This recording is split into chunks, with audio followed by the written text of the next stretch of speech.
Salut, ça va bien, j'espère. Moi, je vais bien par la grâce de Dieu. Bienvenue dans cette nouvelle vidéo de prédication de l'évangile en ligne.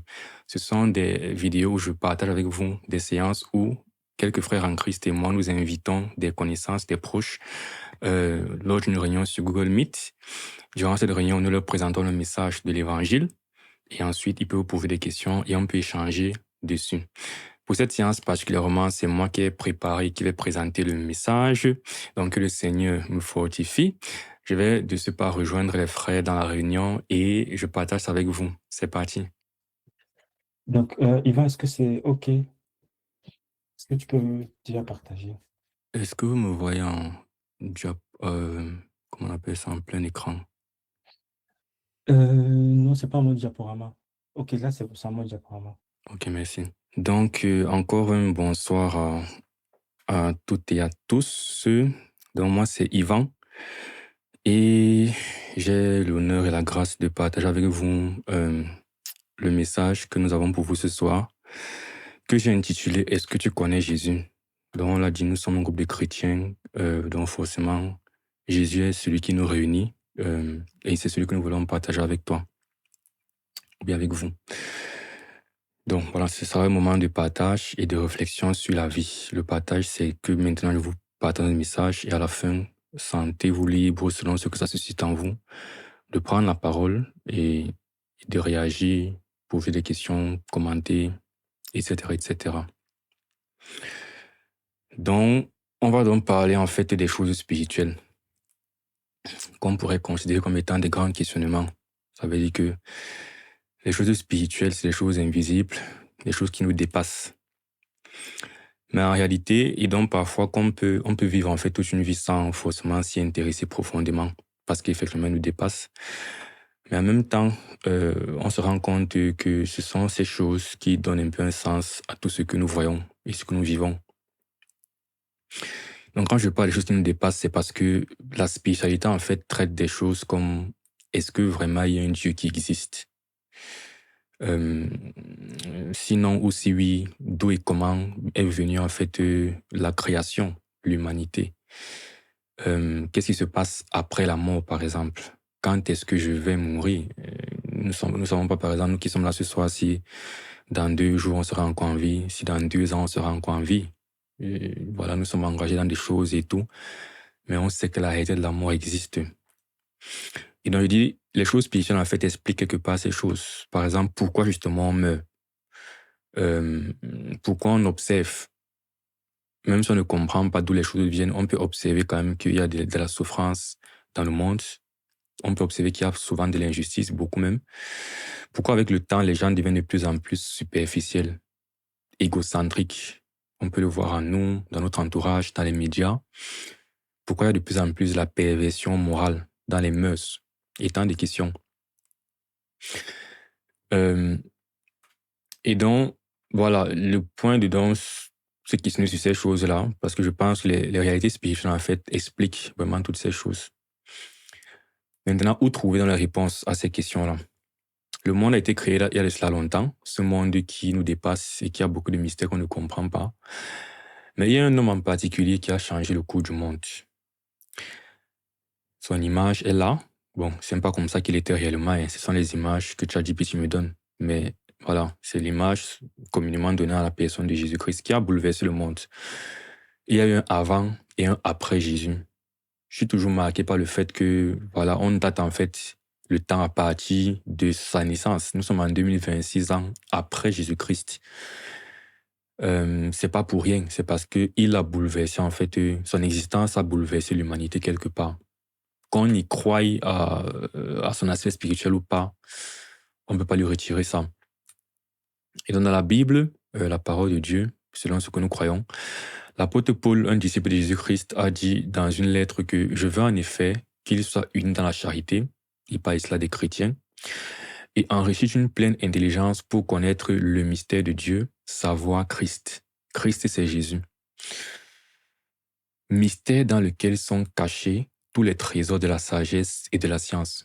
Jésus, qui est quelque part au centre de l'univers, du temps, se présente comme étant celui dans lequel, en fait, on peut comprendre les mystères de ce monde et les mystères de Dieu. Et un problème, parce que le titre de ma présentation, c'est « Est-ce que tu connais Dieu ?» Bien Jésus. Nous le présentons parce qu'on estime justement que sa connaissance est essentielle. Mais un problème est que beaucoup de personnes le connaissent, mais pas vraiment en réalité. Ça veut dire que je suis sûr que personne d'entre vous, quand j'ai dit Jésus, n'a été surpris par ce nom. Et si nous sommes venus ce soir, éventuellement, nous sommes même des croyants en Jésus-Christ, on professe la foi en lui, donc clairement, on le connaît. Mais ma question, elle est plus profonde. Est-ce que je connais personnellement Jésus-Christ, en fait? Donc, qui est-ce qu'il est? Quel est mon rapport? Que ce soit à toi, quel est ton rapport personnel avec Dieu, avec Jésus-Christ?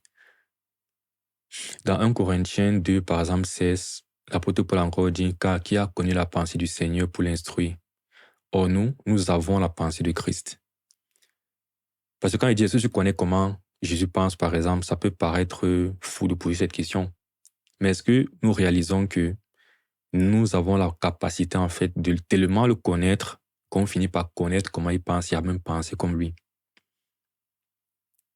Et souvent, on a une connaissance distante de Jésus-Christ et des choses comme ça semblent être folles quelque part. Prenons une image pour comprendre ce que j'essaie d'exprimer ici. On a peut-être tous un ami, un frère, un camarade qui a éventuellement une épouse. Est-ce que quelqu'un peut dire « je connais la femme de mon ami » ? Supposons que ton ami aime beaucoup sa femme. Donc, il te parle souvent d'elle. C'est sa femme, c'est sa moitié, quoi.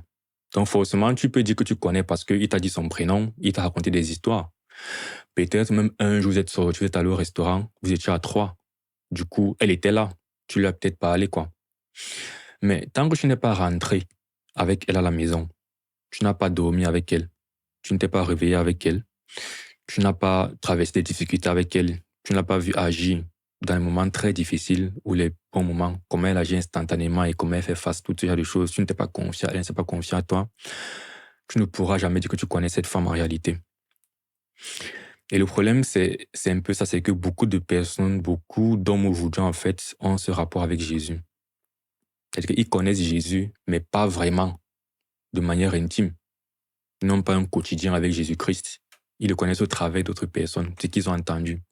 Ça peut être la culture. Je suis dans un pays chrétien. Forcément, il y a les vacances de Noël. Il y a les congés de Noël. Il y a le personnage Jésus, forcément, je sais qu'il est ce qu'on dit qu'il est, ce genre de choses. Ça peut être même que, bon, c'est un peu plus proche. Je vais à l'église. Mes parents m'ont amené à l'église depuis que je suis petit. Donc, je vais à l'église. Voilà, je fais le culte une fois par semaine, un peu plus, il y a des jours. Donc, voilà. Mais souvent, malgré tout ça, on reste à une connaissance pas vraiment intime de Jésus-Christ. Si je posais par exemple la question, si tu meurs ce soir, iras-tu au paradis ou en enfer? Est-ce que tu sais même par où commencer pour trouver la réponse à cette question? Est-ce que tu as une idée? Parce que Jésus, il est venu il y a de cela 2000 ans, précisément pour que tous les hommes puissent avoir la réponse à cette question. Et chaque homme, chaque personne pour son âme. Il n'est pas venu pour que les pasteurs sachent exactement c'est quoi la réponse, plus que moi. C'est-à-dire que l'âme du pasteur n'a pas une forme plus attrayante que ton âme à toi. L'âme de ton prochain n'est pas particulière. Il est venu pour que chaque âme puisse connaître son sort, en fait. Mais quand on ne le connaît pas personnellement, il n'est que normal de rester dans l'ignorance sur ce genre de questions. Dans les questions spirituelles, qui sont aussi des questions donc éternelles et qui sont plus importantes en réalité que toute autre chose à laquelle on s'intéresse dans notre vie. Et donc, il est même important d'avoir ce mindset, cet intérêt pour ces questions spirituelles. La Bible parle en fait de ce qu'on appelle l'esprit charnel et l'esprit spirituel. Jésus a dit dans Matthieu 6,33 que ne vous inquiétez donc point. Et ne dites pas que mangerons-nous, que boirons-nous, de quoi serons-nous vêtus. Car toutes ces choses, ce sont les païens qui les recherchent. Votre Père sait que vous en avez besoin. Quand il dit les païens ici, là, en fait, dans la Bible, le mot païen représente en fait le peuple qui n'est pas en relation avec Dieu, le peuple qui est loin de l'Éternel, qui ne cherche pas Dieu, qui ne connaît pas Dieu, donc qui vit selon ses voies sans se soucier de la volonté de Dieu, du Créateur. Il dit, si finalement ce sont des choses qui te préoccupent le plus, tu fais erreur. Ce sont les païens qui font ces choses. Ceux qui craignent Dieu, qui connaissent Dieu, il dit, cherchez premièrement le royaume et la justice de Dieu. Et toutes ces choses seront données par-dessus tout. Ça ne veut pas dire que ces choses ne sont pas importantes. Dieu sait qu'on a besoin de ces choses. Mais lorsqu'on craint Dieu, lorsqu'on réfléchit aux choses spirituelles et on connaît Jésus-Christ, eh bien, on réalise que c'est plus important de traiter ce genre de questions-là. Et on a même la foi en lui au point où on sait que il est capable, en fait, de nous donner ce dont on a besoin. Mais quand on ne connaît pas Dieu, on n'a pas cette confiance, cette assurance. Du coup, on se dit, si je ne me bats pas de toutes mes forces et de toute mon intensité à m'assurer un avenir financier, économique, social et tout, je ne vais pas m'en sortir et tout. Et donc, on se comporte comme même païen. Au point où on ne connaît même pas, finalement, notre Créateur dans tout ça. Donc ça, c'est l'esprit charnel, en fait, qui est limité au matériel, qui n'arrive pas à concevoir qu'il y a plus que ça dans cette vie. La Bible dit encore que l'affection de la chair est inimitié contre Dieu. Avoir cette façon de penser-là, c'est être en opposition à Dieu. Pourquoi? Parce que ça ne se soumet pas à la loi de Dieu. Tu ne peux pas être quelqu'un qui vit de cette façon-là et tu réussis à te soumettre à la volonté de Dieu. Il dit, parce que elle ne le peut pas. Et ceux qui vivent selon la chair ne sauraient plaire à Dieu. Donc, si j'ai cette tendance, si j'ai cette façon d'être, où je ne réfléchis pas sur les choses spirituelles, je ne connais pas Dieu, je ne connais pas Jésus, et je vis dans ce monde comme ça en poursuivant le matériel, l'accomplissement physique en fait. Je ne pourrais pas en fait me soumettre à Dieu. Et c'est un peu un des problèmes justement que l'humanité a aujourd'hui, et c'est une des choses qui explique un peu la condition de l'humanité, ce manque de connexion avec Dieu, de spiritualité. Donc, la majorité des hommes sont un peu comme ça. Ils vivent comme ils veulent. Voilà. Leur opinion sur ce qui est bien, ce qu'il faut faire et autres, ça ne vient pas forcément de Dieu. Il n'y a pas forcément une recherche de Dieu dans cela. Ça vient simplement de, voilà, mon éducation, ma culture, mon ressenti et tout ça. Jésus a dit, justement, que entrez par la porte étroite, car large est la porte, spacieux est le chemin qui mène à la perdition, et il y en a beaucoup qui entrent par là. Donc, c'est intéressant parce que, comme est en train de dire, la plupart, quand on dit beaucoup, ça veut dire qu'on est à plus de 50% et que la majorité des gens, en fait, bon, pas forcément, beaucoup veut dire simplement beaucoup, mais si Jésus oppose beaucoup à peu, alors on peut comprendre que la majorité, finalement, des personnes vivent comme ça. La porte, le chemin spacieux, la porte large. Ça veut dire que les voies, les systèmes, les raisonnements, les façons de penser de la majorité, beaucoup sont dans cela. Mais très peu sont ceux vraiment qui s'arrêtent et cherchent Dieu. Parce que Dieu est à l'opposé de ce que les hommes font en réalité. C'est pourquoi très peu, finalement, trouvent ce chemin. Et c'est un problème, finalement. La Bible dit quelque chose d'intéressant. La Bible dit, mieux vaut aller dans une maison de deuil que d'aller dans une maison de festin. Car c'est là la fin de tout homme. Et celui qui vit prend la chose à cœur. Est-ce à dire que Dieu dit que le deuil en soi est bien? Pas du tout. Le deuil reste quelque chose de tragique. Ce que Dieu dit, c'est que lorsque tu vas en fait à la fête, tu ne penses pas forcément aux choses importantes comme le sens de la vie, ce que tu fais de ta vie, ce genre de choses. Mais quand tu vas dans une maison de deuil, supposons que tu étais en train de courir dans ce monde et les futilités de la vie avec ton ami, c'est lui qui est décédé. Ça te fait te rendre compte que, en fait, ta vie aurait pu s'arrêter comme la sienne s'est arrêtée. En fait, la vie n'est pas éternelle. Et donc, finalement, si ma vie s'est arrêtée aujourd'hui comme la sienne, à quoi elle aurait servi? Où je serais? Ça te fait penser à ces choses. Et la Bible dit non, c'est important justement d'avoir ces moments. Il dit, car c'est la fin de tout homme et celui qui vit prend la chose à cœur. Quand je vis, je prends la notion de la mort à cœur quand je suis dans la maison de deuil. Et donc, le but ce soir, c'est un peu de produire cela en nous. Parce que, voilà, j'espère que personne ce soir n'est en deuil. Donc, voilà. Mais c'est de produire le même effet du deuil. C'est de nous arrêter, en fait, de réfléchir au sens de la vie en lien avec Dieu. Et mon spoiler pour voir que ce sens dépend uniquement de ce que vous faites personnellement de la personne de Jésus, qui est au centre de l'univers. Et donc, forcément, si Jésus n'était pas au centre de votre vie jusqu'à ce soir, s'il n'est pas au centre de ma vie, je suis en train de passer à côté de la vie. Connais-tu Jésus? Si je ne connais pas personnellement Jésus, Je suis en train de passer à côté de la vie. Donc, mon avis, c'est ça, c'est qu'on s'arrête, qu'on réfléchisse ensemble. Et c'est clairement que tout le monde connaisse Jésus, qui est là ce soir, ou qu'au moins entre en communion avec lui ce soir. Du coup, on va s'intéresser vraiment, on va vraiment parler de Jésus ce soir. C'est mon but, qu'on fixe nos regards sur la personne de Jésus. Or, dans le monde, en fait, il existe plusieurs alternatives pour expliquer le pourquoi des choses. Tous ces mystères de la vie, voilà, plusieurs alternatives sont là pour expliquer déjà, est-ce forcément Dieu qui explique toutes choses? Il y a des gens qui questionnent encore l'existence de Dieu. Certains admettent son existence, mais disent, bon, finalement, c'est quel Dieu qu'il faut qu'on écoute, qui a les réponses? Est-ce celui des chrétiens, des musulmans, de nos traditions? Je pense que nous sommes en majorité africains ici. Voilà. Est-ce le Dieu que ces Africains louaient, adoraient? Ou même des Européens? Avant que l'évangile n'arrive en Europe, ils avaient leur Dieu. Il y avait la civilisation grecque et romaine, ils avaient leur Dieu en Égypte et tout ça. Donc, voilà. Moi, je nous propose de nous intéresser à la personne de Jésus dans tout ça. Du coup, Jésus a fait 3 grandes affirmations que je veux qu'on considère. La première, c'est son identité. Il a dit qu'il était le Fils de Dieu, le Fils du Créateur, et qu'il est descendu du ciel. On dit, Jésus étant arrivé dans le territoire de Césarée de Philippe, demanda à ses disciples, « Qui dit-on que je suis? Moi, le Fils de l'homme. » Donc, qu'est-ce que les hommes disent que je suis? Et Pierre, son disciple, lui répond, « Tu es le Christ, le Fils du Dieu vivant. » Et Jésus a dit, en fait, ce que tu viens de dire là, c'est tellement vrai parce que ça ne vient pas de toi, mais c'est mon Père céleste qui te l'a révélé. C'est une révélation spirituelle que tu as eue. Donc Jésus affirme déjà qu'il est le Fils de Dieu, qui vient du ciel en fait. Il n'est pas un simple humain, comme vous et moi. Première chose. Deuxième grande affirmation, Jésus dit qu'en tant que tel, il est le sauveur du monde. Ça, c'est une grosse affirmation. Que c'est lui qui sauve le monde entier, c'est lui qui sauve.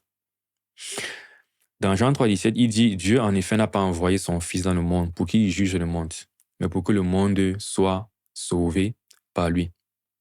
Donc il dit, je suis venu pour sauver tout le monde entier. Il dit encore, je suis le chemin, la vérité et la vie. Nul ne vient au Père que par moi. Et il veut qu'on s'arrête sur cette seconde affirmation, parce qu'elle est très, très, très puissante et très, très exclusive. Est-ce que le Jésus, déjà, est-ce que tu connais Jésus une fois de plus? Si tu connais Jésus, est-ce que tu connais ce Jésus spécifique? On ne parle pas d'un Jésus qui négocie la première place avec d'autres personnes qui se sont présentées comme étant la solution aux problèmes du monde. On parle d'un Jésus qui dit que c'est moi ou rien. C'est quelqu'un qui il n'est pas dans le relativisme, c'est-à-dire on peut passer par moi, mais même sans passer par moi, l'homme peut atteindre Dieu en fonction d'où tu es né, de ton entourage. Parce qu'on a souvent cette perception de je suis né en Israël, alors je suis juif, je suis né, je sais pas trop quoi, c'est quoi les voisins là? Gaza et là, en Palestine, voilà. Alors je suis arabe, je suis né au Maroc, je suis arabe, je suis musulman, je suis né au Cameroun. Non, Jésus ne dit pas que ça dépend de tout ça. Il dit, pour atteindre le Père, tout être humain doit passer par moi. Ça, c'est le Jésus, en fait, qui se présente dans l'histoire. En dehors de moi, il n'y a pas d'autre vérité ni chemin qui mène à Dieu.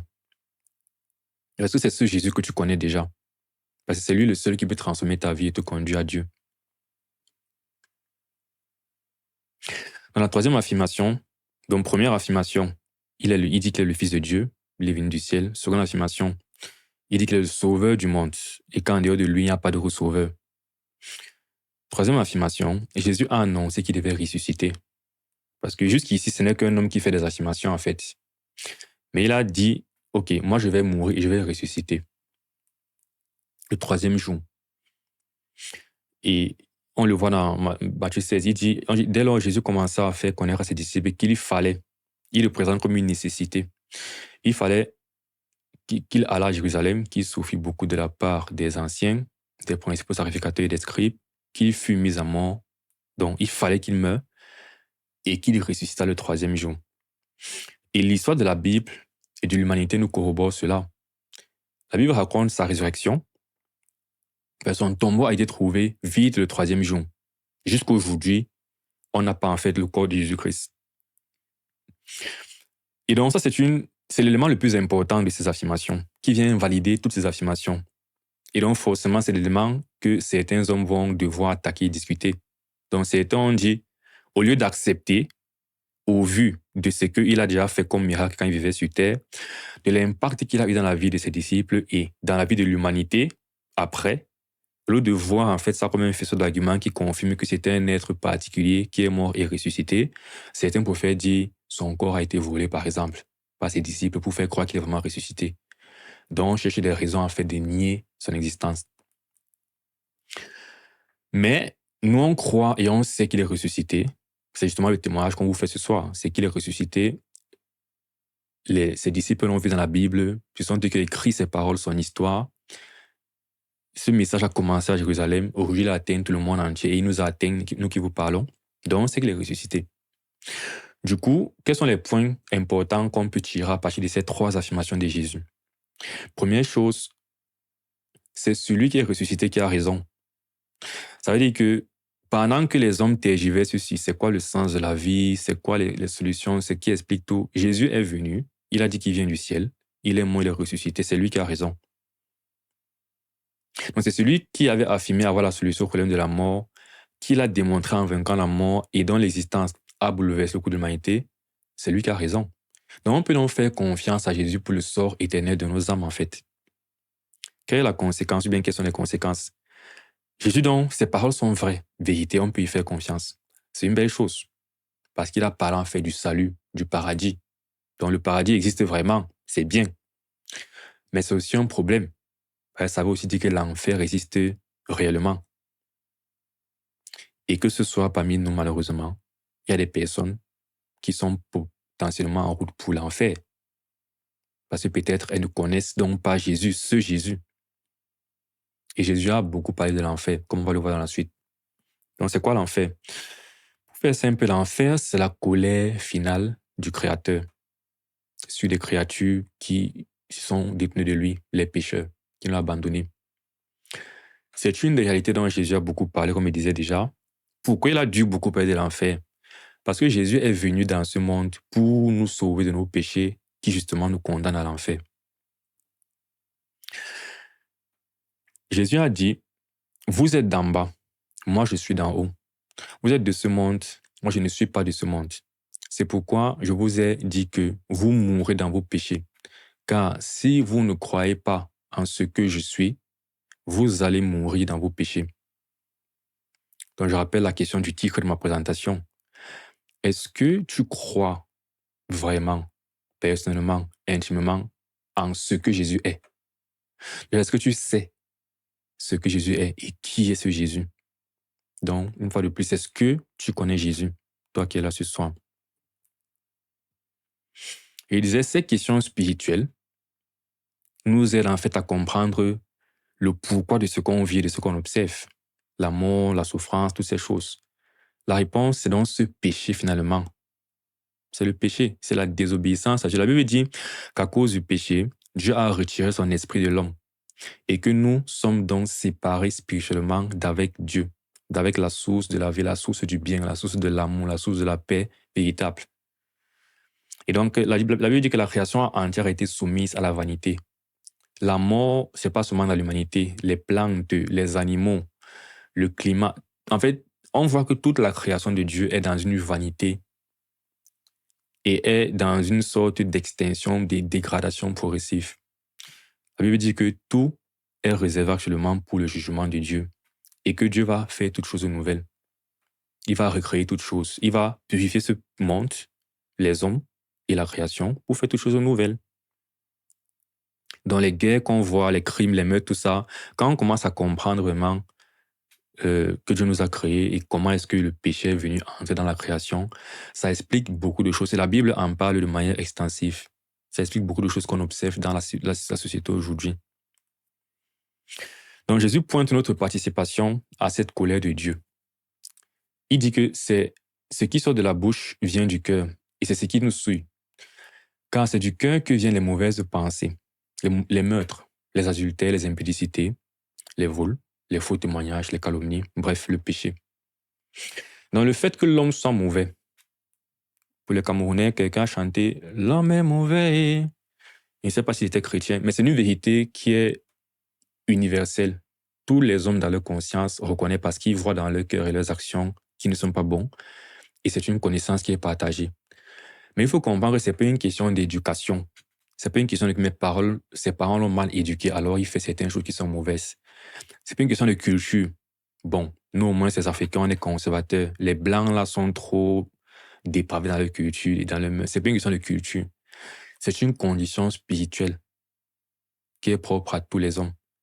La culture et l'éducation ne fait que atténuer ce que nous sommes au fond. Mais au fond, nous sommes en fait, voilà, des pécheurs. Des personnes qui sont séparées de Dieu, qui ont une tendance à vivre en dehors de la volonté de Dieu. Et par conséquent, Jésus nous révèle donc clairement le châtiment. Il dit ce que nous méritons. Il dit pour les lâches, les incrédules, les abominables, les meurtriers, les impudiques, les enchanteurs. Donc, ce que la Bible fait souvent, c'est que ça cite différentes choses pour qu'on ait une idée concrète. Parce que quand on dit le péché, ça peut être flou. Mais quand ça cite ce genre de liste, ce n'est pas exhaustif. Donc, autant pour ceux qui font des choses visibles et graves, comme la lâcheté, bon, même pas forcément la lâcheté, les abominations, les meurtriers, les impudiques, le sexe immoral, les enchanteurs, la sorcellerie, l'idolâtrie, clairement avoir des cultes, des rites qui clairement ne sont pas selon Dieu. Mais aussi les menteurs, ceux qui voilà, ne disent pas la vérité, qui font des faux témoignages. Bon, c'est pour dire, le péché en fait que l'homme mérite finalement d'être dans les temps ardents de feu et de soufre, ce qui est la seconde mort. Donc, comme il disait, Jésus il pointe notre participation à la colère de Dieu. Ce sont nos actions, vous et moi, jour après jour, qui entraînent la colère de Dieu. Et Jésus décrit l'enfer. Il dit, si ta main est pour toi une raison de chute, coupe-la. Mieux vaut pour toi entrer manche dans la vie que d'avoir les deux mains et d'aller dans la géhenne, dans le feu qui ne s'éteint point. C'est une image pour dire, si dans ta vie il y a quelque chose qui t'éloigne de Dieu, de ton Créateur, même si cette chose est agréable pour toi, comment? Elle te fait du bien, comment? Selon ta perception des choses, réalise que il vaudrait mieux en fait que tu t'en débarrasses en fait pour être en paix avec Dieu et avoir la vie éternelle. Donc mieux sur la coupe que de la conserver et de parcher dans ce qu'il appelle la géhenne, le feu qui ne s'éteint point. Donc c'est ça l'enfer. La Bible appelle enfer lac de feu géhenne. Tout ça, c'est en fait la colère de Dieu produite par nous, le mal que nous faisons.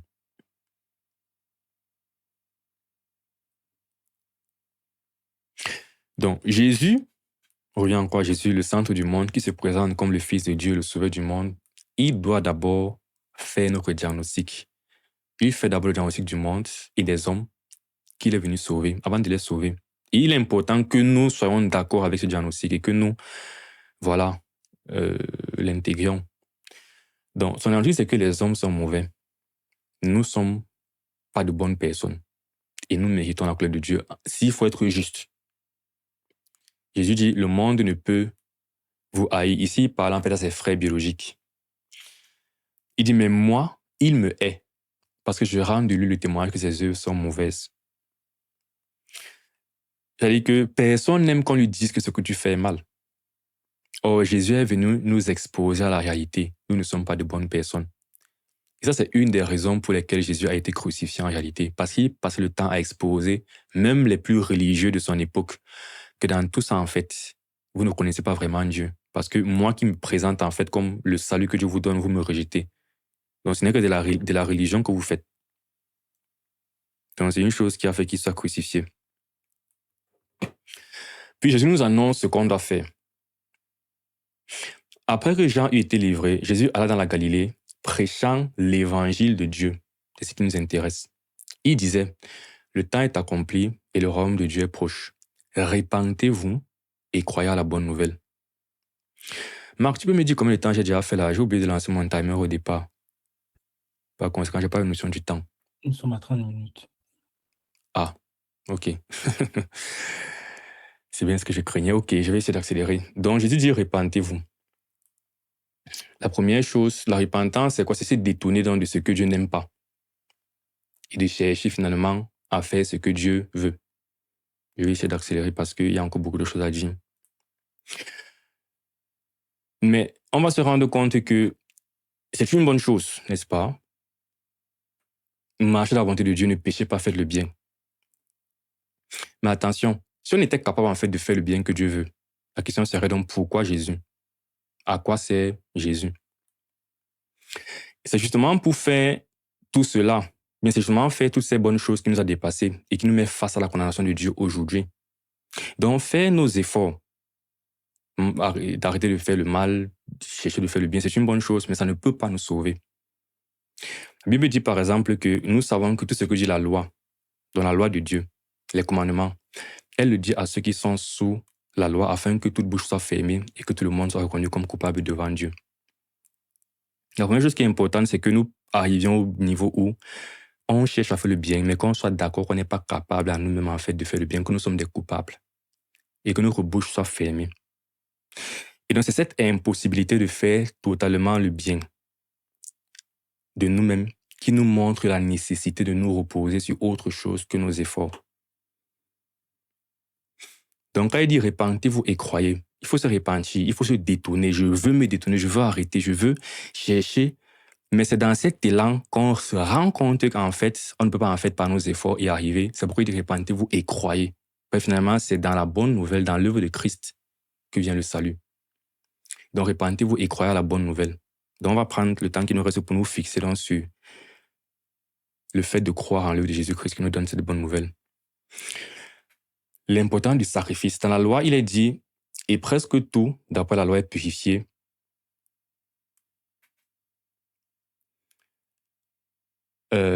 par le sang.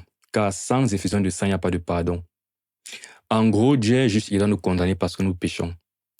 Rien de ce que nous faisons en termes d'efforts ne peut annuler notre condamnation. On a une dette envers Dieu, dont le seul salaire, le seul moyen de payer, ça c'est la mort en fait. Mais si cette mort est finalement assumée par un animal, alors cet animal peut prendre la mort à notre place et nous pouvons vivre. C'est ce que la loi, ou bien la loi appelle le processus d'expiation, les sacrifices d'animaux.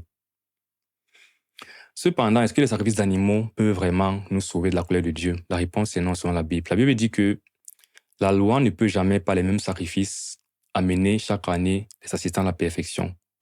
Ces sacrifices étaient donnés à Dieu, aux hommes, pour leur faire comprendre que il faut en fait que quelqu'un vienne enlever votre culpabilité pour que vous soyez sauvés. C'est pourquoi la Bible nous révèle que Jésus, en venant dans le monde, on dit ceci, il est impossible que le sang des taureaux et des boucs ôte le péché. C'est pourquoi Christ, c'est Jésus, en entrant dans le monde, dit, ça c'est Jésus qui parle avec le Père. Il dit au Père, tu n'as voulu sacrifier une offrande, mais tu m'as formé un corps. Tu n'as pas agréé les sacrifices pour le péché, alors j'ai dit, je viens faire ta volonté.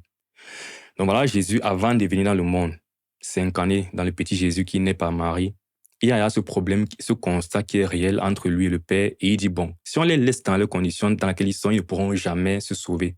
Alors, je viens faire ta volonté, Seigneur. Donc, nous sommes à quel niveau?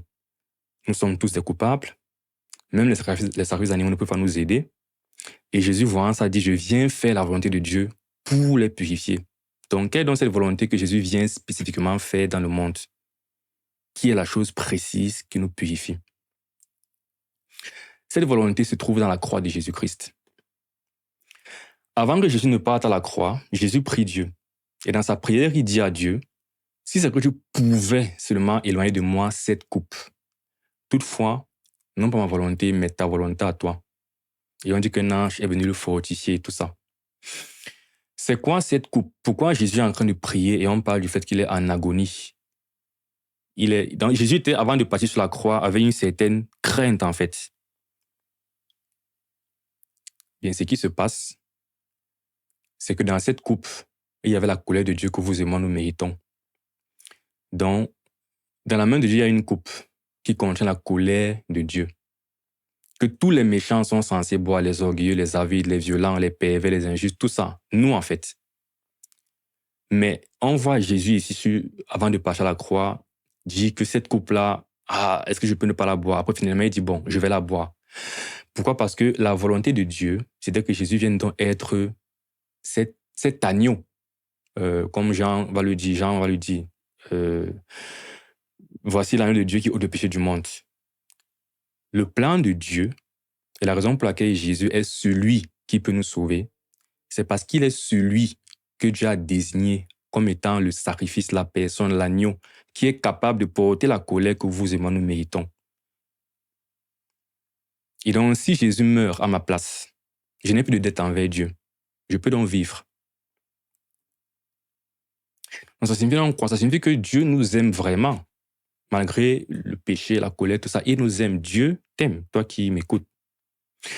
Jésus, par son sacrifice, a totalement porté sur lui le péché de l'humanité, afin qu'en lui le péché soit condamné et que toute personne qui croit, répentez-vous et croyez en la bonne nouvelle. Toute personne qui croit soit sauvée, pardonnée, réconciliée. Donc, la Bible dit, Dieu a tant aimé le monde qu'il a donné son Fils unique afin que quiconque croit en lui ne périsse point, mais qu'il ait la vie éternelle. Ou encore, Dieu prouve son amour envers nous en ce que lorsque nous étions encore des pécheurs, Jésus est mort pour nous. Est-ce que toi, particulièrement, tu es digne d'être pardonné? Peut-être que dans ton cœur, tu penses à un péché ou à des péchés, des caractères, des choses dans ta vie avec lesquelles tu batailles, tu n'arrives pas à t'en séparer. Et tu te dis, bon, peut-être Jésus est mort pour les sauver, mais je ne suis pas digne de son salut, je ne suis pas encore prêt à être sauvé, tout ça. Je te pose la question, suis-je digne et tout? La réponse est dans le verset. Le verset dit, lorsque nous étions encore des pécheurs, Dieu prouve son amour envers nous, à ce que lorsque nous étions encore des pécheurs, Christ est mort. Christ n'est pas mort. J'ai écrit ça ici. L'amour de Jésus n'attend pas que nous mettions d'abord notre vie dans l'autre avant d'être dignes d'être sauvés. Son amour vient précisément pour être ce qui mettra l'ordre dans les vies en des autres. Il faut plutôt lui faire confiance. Jésus a parlé de la foi des enfants. Jésus a dit, on dit, ayant placé un petit enfant, qu'il plaça au milieu d'eux, il dit, je vous le dis en vérité, si vous ne vous convertissez et ne devenez comme des petits enfants, vous n'entrerez pas dans le royaume des cieux. Répentez-vous et croyez. C'est le message de Jésus-Christ en fait. Et on a compris pourquoi en croyant en lui, on peut être pardonné. Je finis avec une suite de versets juste pour nous encourager sur les paroles de Jésus-Christ qu'on doit considérer avec toute leur profondeur et leur lourdeur. Je suis le pain de vie. Celui qui vient à moi n'aura jamais faim. Et celui qui croit en moi n'aura jamais soif. Celui qui boira de l'eau que je lui donnerai n'aura jamais soif. L'eau que je lui donnerai deviendra en lui une source d'eau qui jaillira dans la vie éternelle. En vérité, je vous le dis, si vous ne mangez la chair du Fils de l'homme et si vous ne buvez son sang, vous n'avez point la vie en vous-même. Celui qui mange ma chair et qui boit mon sang a la vie éternelle. Tout ça, ce sont en fait des expressions très imagées dans lesquelles on retrouve généralement quoi? Manger et boire. Ça veut dire en fait lui faire confiance, donc croire en lui et précisément son sacrifice. Et donc, quelle est la conséquence de cette foi?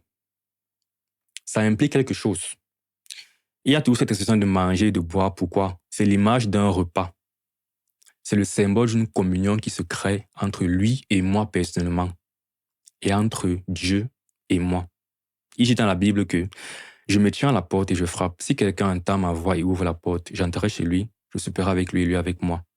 Si quelqu'un m'aime, il gardera ma parole. Toutes ces paroles que j'ai demandé qu'on considère ce soir-là, on doit les considérer comme étant vraies, les garder dans notre cœur, y croire.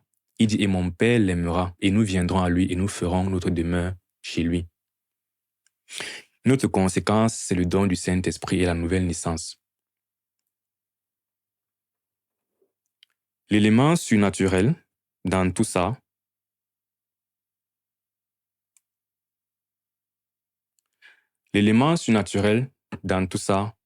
c'est le don du Saint-Esprit. Toutes ces choses, finalement, c'est des choses spirituelles. Quand je parle de connaître Jésus, Jésus ne marche plus physiquement aujourd'hui. Il a marché physiquement il y a déjà 2000 ans. Aujourd'hui, c'est un esprit qui se révèle en fait à nous. Donc, la vie chrétienne, c'est quelque chose de spirituel, de surnaturel, qui commence justement par cette foi dans la parole de Jésus-Christ. Et c'est là que la communion avec lui commence. Et tout ça, en fait, est donc couvert par le Saint-Esprit que Dieu donne à ceux qui croient. Donc, on dit dans Jean 1 que à tous ceux qui l'ont reçu, à ceux qui croient en son nom, la parole de Jésus-Christ donne le pouvoir de devenir enfant de Dieu. Ce pouvoir-là, c'est le Saint-Esprit. Jésus a encore dit dans Jean 15 que quand sera venu le Consolateur, que je vous enverrai de la part du Père, l'Esprit de vérité qui vient du Père, il rendra témoignage de moi. C'est quoi? Le Saint-Esprit vient déposer en nous l'amour de Jésus-Christ. Il nous révèle vraiment en profondeur la personne de Christ. Et quand il demande, est-ce que tu connais Jésus-Christ? Quelqu'un qui a reçu le Saint-Esprit répond spontanément parce que c'est un truc que tu vis dès lors que tu as reçu Jésus-Christ dans ton quotidien. C'est pas de quelqu'un dont on te parle à distance. Ça devient ton épouse avec qui tu rentres dans le quotidien, vous avancez ensemble. Donc, en résumé, Romains 3, 23 nous dit que tous ont péché et sont privés de la gloire de Dieu. Et ils sont gratuitement justifiés par sa grâce, par le moyen de la rédemption. La rédemption veut dire le rachat. Jésus a payé la dette que nous avons envers Dieu. Nous sommes gratuitement, j'ai oublié de souligner ça en rouge, gratuitement. Ce ne sont pas nos efforts, nos œuvres, ce n'est pas du tout ça. C'est tout ce que Jésus a fait qui nous donne en fait cela par la grâce. Donc, gratuitement, je ne suis pas le moyen de la rédemption qui est en Jésus-Christ. Et Éphésiens nous dit, c'est par la grâce que vous êtes sauvés. Juste pour que ce soit clair dans nos esprits. C'est par la grâce, par le moyen de la foi. Cela ne vient pas de vous, c'est un don de Dieu. Ce n'est point pas les œuvres afin que personne ne se glorifie.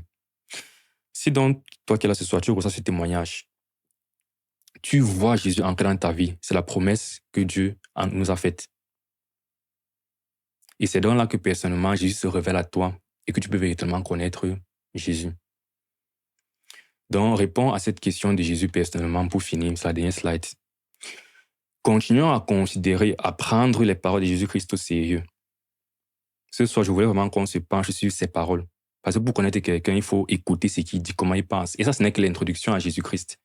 Mais c'est ça la porte d'entrée à la communion avec lui. Répondons personnellement à cette question de Jésus. Jésus dit, « Je suis la résurrection et la vie. Celui qui croit en moi vivra quand même il serait mort. » Et ça dit que si aujourd'hui tu es là et tu crois, même quand tu seras mort, tu vas vivre. C'est ce qu'on appelle la vie éternelle. C'est parce que ça vaincre la mort. Et quiconque est en train de vivre, croit en moi, ne mourra jamais. Et Jésus te pose la question. Essaie de réaliser que Jésus pose cette question à chacun d'entre nous, dont à toi. Il dit, est-ce que tu crois vraiment que si tu vis et tu crois en lui, tu ne mourras jamais? C'est là, en fait, que vient le salut que Dieu nous donne à l'humanité en Jésus-Christ. Et si tu dis dans ton cœur, oui, je comprends ces choses, c'est clair, ça fait sens et je crois. La question, c'est est-ce que tu veux donc t'engager aujourd'hui à entrer en communion avec Jésus-Christ? Nous sommes là pour ça. Tu peux prendre la parole. Si tu as des incompréhensions, pose des questions. Si tu veux t'engager directement, tu dis « Ok, merci frère, j'ai compris ça et là, je sens qu'il faut que je m'engage, il faut que je le connaisse. » Et c'est notre souhait pour toi qui est venu là ce soir. Merci pour votre attention. Merci, Yvan. Donc, j'espère que nous sommes encore là. J'espère que nous sommes présents. Nous sommes là. Ok, très bien. Ok, donc après ce message, la troisième partie, la troisième articulation, c'est si ce message a levé un questionnement en vous, tant pour moi, est-ce que vous avez des questions? Est-ce que vous avez des remarques aussi? Elles seront bienvenues, mais en lien avec ce qui a été partagé ce soir. J'ouvre cette phase de questions-réponses et vraiment sentons-nous libres, que ce soit d'ouvrir le micro, soulever la main, ouvrir le micro. Ceux qui connaissent, soulever la main sur Google Meet. Ou alors simplement, si vous ouvrez votre micro, vous commencez et que ça ne gêne pas, vous pouvez continuer. Voilà. Mike, oui. J'aimerais savoir, puisque Yvan a parlé du sang, qu'en est-il donc du sang dans l'Ancien Testament? Pourquoi on tuait dans les animaux? Yvan, je te laisse répondre. Ok. Le passage que j'ai montré, je ne sais pas si dans Lévitique, déjà pourquoi le sang? Je vois s'il y a référence dans cette image. Lévitique 17, verset 1. Je ne sais pas si vous arrivez à voir. Car la vie de la chair est dans le sang. Je vous l'ai donné sur l'autel pour faire l'expiation de vos âmes. D'autres versets disent en fait que l'âme se trouve dans le sang. Et l'âme représente la vie. Donc, le symbole en fait de pourquoi le sang doit couler, c'est parce que le sang qui coule, c'est la vie qui est perdue. Et c'est tout l'idée en fait du salaire du péché. Donc, lorsque nous péchons, nous devons mourir. Mais si quelqu'un d'autre meurt à notre place, alors notre dette est payée par quelqu'un d'autre. Alors la preuve que cette personne est morte, c'est quand son sang coule. Donc dans l'expiation, on sacrifie l'animal Et on prend ce sang-là et on l'asperge maintenant sur ce qu'on veut purifier, que ce soit le peuple ou les différents ustensiles et tout ça. Maintenant, dans l'Ancien Testament, Dieu a donné cela comme étant un symbole. Parce qu'on a vu dans Hébreu qu'il est impossible que le sang des animaux, finalement, enlève la colère de Dieu. C'est que l'animal, son sang n'a pas la valeur nécessaire vraiment pour porter la colère de Dieu. Donc, pour résumer, la Bible dit en fait que la loi est donnée comme une ombre des choses à venir, mais le corps est en Christ. Donc, dans la loi, en fait, il y a des rites qui nous donnent des principes sur comment Dieu fonctionne, mais ces rites en eux-mêmes n'ont pas la capacité d'accomplir la chose spirituelle. C'est aussi pourquoi il disait que la loi a été donnée finalement pour que on soit des coupables. La loi nous permet en fait de réaliser nos incapacités et de réaliser nos besoins. C'est pourquoi Jésus vient ensuite être celui qui accomplit la loi. D'où il y a tout. Pour résumer, la Bible en fait parle de Jésus-Christ du début à la fin. Mais voilà, le symbole c'est ça. Le sacrifice et tout ça pointait vers justement ce que Jésus est venu faire sur la croix et qui a la capacité d'apaiser la colère de Dieu. Et c'est pourquoi, effectivement, quand on comprend ça, on réalise que croire en Jésus-Christ est vraiment suffisant pour que je sois en paix avec Dieu. Parce qu'il y a tout le sens de l'amour, du pardon, la colère a été satisfaite. Je ne sais pas si tout à l'heure j'ai lu, mais sur la croix, Jésus a dit tout est accompli. C'est-à-dire que la colère a été satisfaite. Il n'y a plus de dette envers Dieu. Maintenant, ce qu'il faut, c'est qu'on se répande et qu'on croit en Jésus-Christ. Amen. Je ne sais pas si c'est clair pour toi, Mike. Oui, oui, merci. Peut-être pendant que quelqu'un d'autre soulève une question, une préoccupation, ou même une remarque, je veux appuyer davantage sur la nécessité de connaître Jésus-Christ. Il nous est donné dans Hébreu 10, il est dit, Hébreu 10, verset 9, il est permis à un homme de mourir qu'une seule fois, après quoi vient le jugement. Donc, la nécessité de connaître Jésus-Christ, elle est pressante.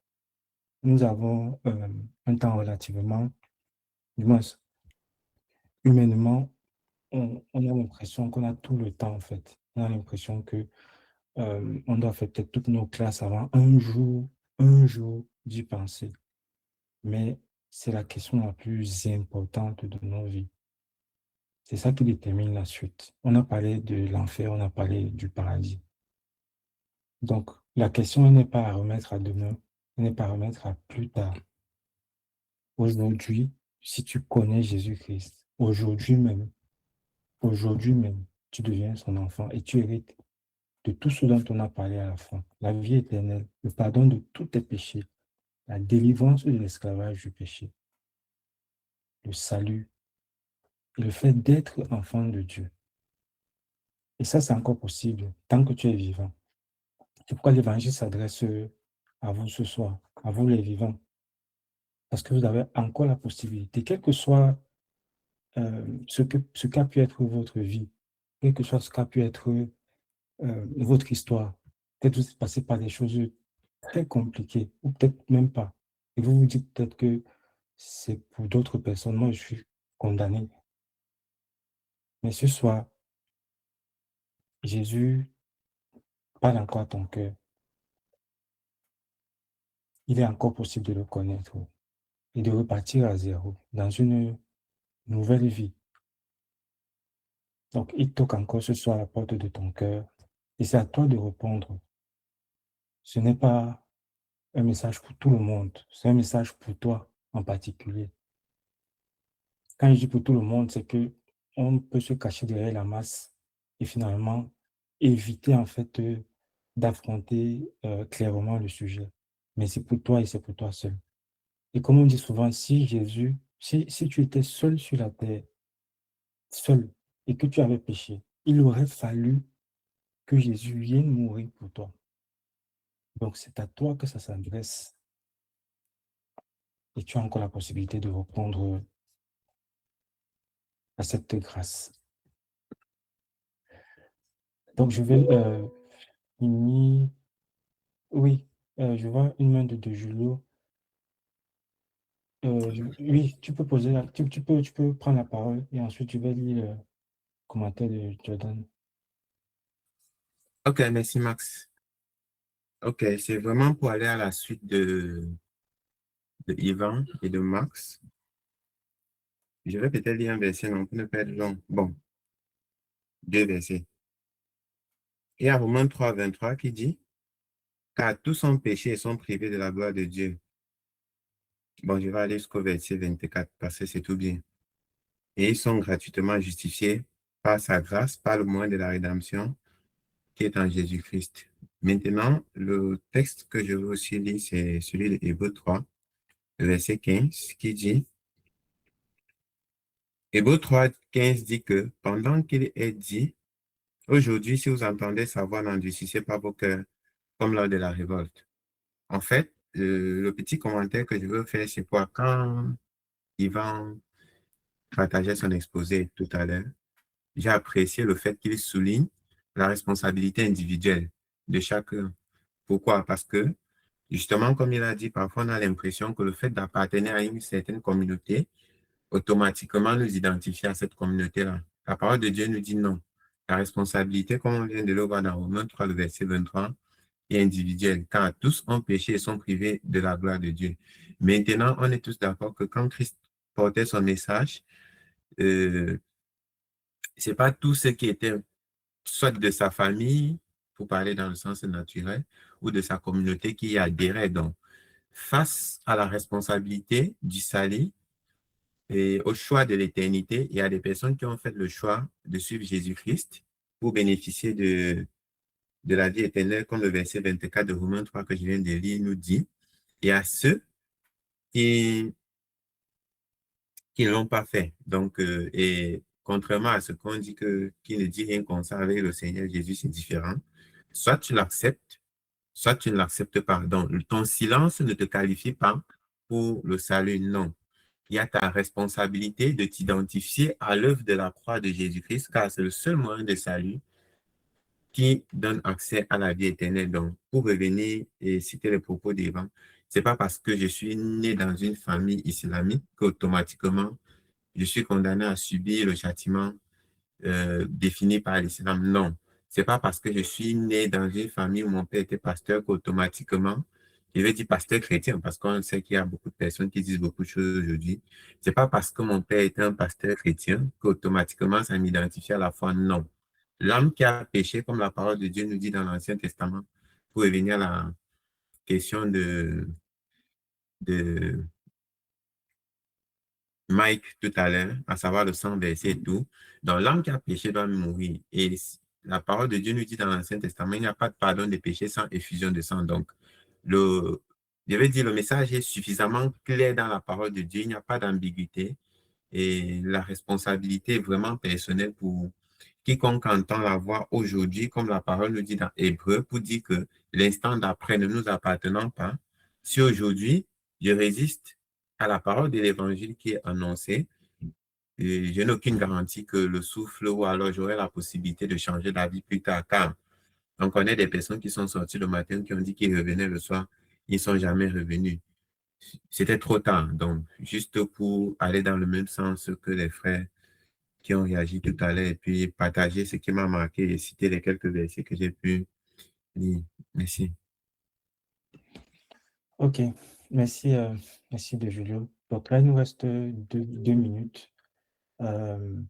Donc, je propose est-ce qu'on a le temps pour prendre la question de Jordan? Donc, comment peut-on savoir si le Seigneur,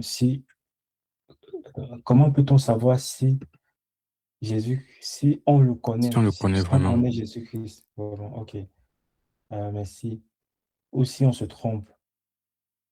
Donc, tu veux réagir dessus en 1 minute, Yvan? Voilà. Ouais, vite fait. Ah, mais je suis pas très, je suis très lent avec mes partages. Ok, Romains 9, quelque part, va dire que celui qui croit en lui ne sera point confus. Ça, c'est Romains 9, verset 11, je crois.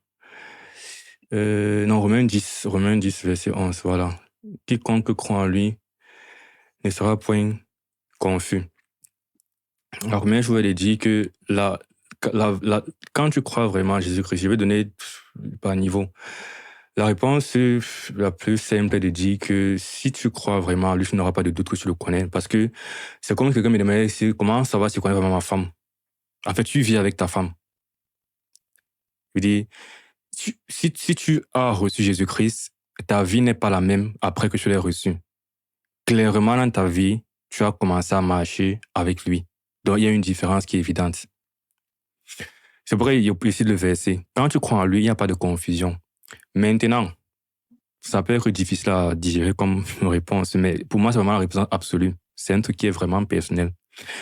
Mais si on peut ajouter des éléments à cela, c'est assure-toi déjà que l'évangile auquel tu crois, c'est l'évangile biblique, ce qu'on vient de prêcher.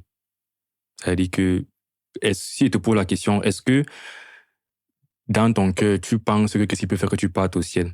Si tu dis de tout mon cœur, je reconnais que je suis un pécheur, mais moi, j'ai mis toute mon espérance en Jésus-Christ et j'ai la foi qui c'est suffisant. Je sais que ça, c'est déjà nécessaire pour t'envoyer au ciel. La Bible dit que la foi, c'est l'assurance des choses qu'on espère et la démonstration de ce qu'on ne voit pas.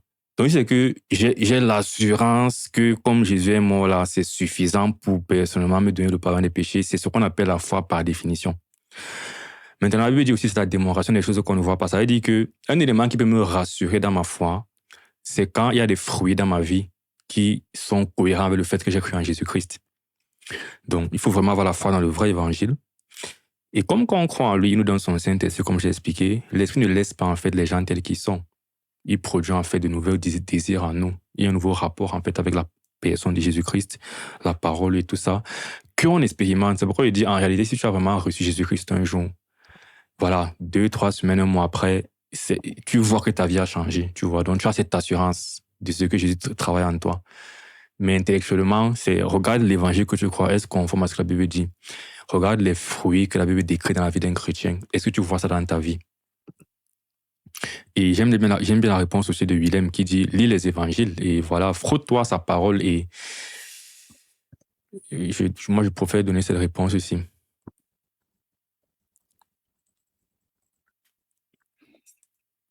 Ok. Je voulais dire un dernier truc parce qu'il n'y a plus de questions. Ah, merci, encore une question. La seconde mort, c'est le lac de feu. Ça veut dire que nous allons tous mourir physiquement, biologiquement. Le cœur arrête de battre. Ça, c'est la première mort. Et tout le monde mourra cette mort, sauf ceux qui seront debout quand Jésus va revenir. Ils ne vont pas mourir cette mort-là. Mais voilà, la première mort, c'est la mort biologique, qui est biologique, naturelle. La seconde mort, c'est que après cela, certains vont être rejetés dans le lac de feu. Donc, ils vont mourir une seconde fois. Parce que ceux qui sont en Christ, justement, ne mourront pas la seconde mort. C'est dans Apocalypse 21. Donc, après notre départ du corps physique, on va auprès du Seigneur éternellement. C'est pourquoi Jésus a dit, celui qui vit et croit en moi ne mourra jamais. Donc, tu ne goûtes pas la seconde mort. Mais ceux qui vont mourir sans avoir fait la paix avec Dieu, leurs péchés sont toujours sur eux, sur leur âme, sur leur être. Donc, quand ils vont quitter leur corps physique, à la fin des jours, ils vont se retrouver devant Dieu pour être jugés. Et là, ils mourront la seconde mort. C'est ça l'enfer, en fait. Yes, j'espère que c'est clair, Vianney. Donc, on va s'arrêter là. Je propose qu'on s'arrête là. On a débordé de 3 minutes. Je vous présente déjà nos excuses pour ça. Donc, on va Max, prier pour... Oui, est-ce qu'il y a d'autres? et avant de répondre à ce que Vianney a dit, quand on a dépassé les 3 minutes, une des minutes pour simplement dire que ce que je trouve intéressant dans tout ce qu'on a vu, c'est la notion de communion. Donc, au-delà d'avoir, je sais pas trop quoi, cette vision très mathématique du salut et de voilà avec Dieu et tout, réaliser que c'est le Créateur qui nous appelle à une communion avec lui. Et la folie dans le fait de refuser ça, ce n'est pas seulement de refuser, comme il dit, une équation, c'est vraiment refuser une communion. Rappelez-vous du passage qui dit, je me tiens à la porte, je frappe. Celui qui ouvre, j'entre et je soupe et je dîne avec lui. C'est cette image-là, en fait, que je voudrais vraiment que vous ayez devant les yeux et qui, pour moi, ne doit pas me faire attendre une seconde. Jésus m'appelle, en fait, à le connaître, à communier avec lui. Je voulais nous laisser sur cette image-là à la fin. Voilà, merci Max. Amen. Ok, je vais prier. Seigneur, nous te bénissons pour ces moments. Oh Dieu, nous avons nous avons écouté l'Évangile encore, Seigneur. Tu nous démontres encore, oh Dieu, le prix que tu as payé, que tous les hommes, Seigneur, soient sauvés. Et tu nous montres aussi le pas à faire. Seigneur, je te prie pour nous inviter ce soir, Seigneur, qui ont entendu. Tu connais où chacun d'eux se trouve, Seigneur, face à cette réalité, face à ce bras et cette grâce que tu tends, oh Dieu. Toi qui convaincs de péché, de justice et de jugement, Seigneur, je prie que tu fasses ton œuvre dans leur vie, oh Dieu. Je prie que euh, l'évangile, Seigneur, vienne éclaircir, oh Dieu, les questions qu'ils pouvaient avoir sur, euh, comme on disait au début, les questions mystérieuses de la vie, les grandes questions auxquelles tu réponds. Je prie, Seigneur, que tu donnes que chacun d'entre eux remédite encore sur ces passages-là, sur cette vérité, oh Dieu. Je prie que tu te révèles à chacun d'eux comme étant la vérité, Seigneur, le chemin, la vie. Je prie, Seigneur, des personnes qui acceptent, Seigneur, de renoncer à elles, de se repentir, de te suivre. Je prie même pour nous ce soir, Seigneur, afin que tu nous fortifies pour la suite et que l'honneur et la grâce te soient rendus. Au nom de Jésus-Christ, nous t'avons prié. Amen. Nous sommes arrivés au thème de notre rencontre. Tac, tac, tac. Alors, je me mets sur Cabrel, Marie Popa, merci d'être venue. Stéphanie, Madame Diom, Vianney, Willem. Nous espérons que vous nous avez écoutés jusqu'à la fin. Mais si des questions demeurent, n'hésitez pas à vous rapprocher des personnes qui vous ont invité et à poser des questions ou bien rencontrer l'un d'entre nous qui est intervenu. N'hésitez vraiment pas. Voilà.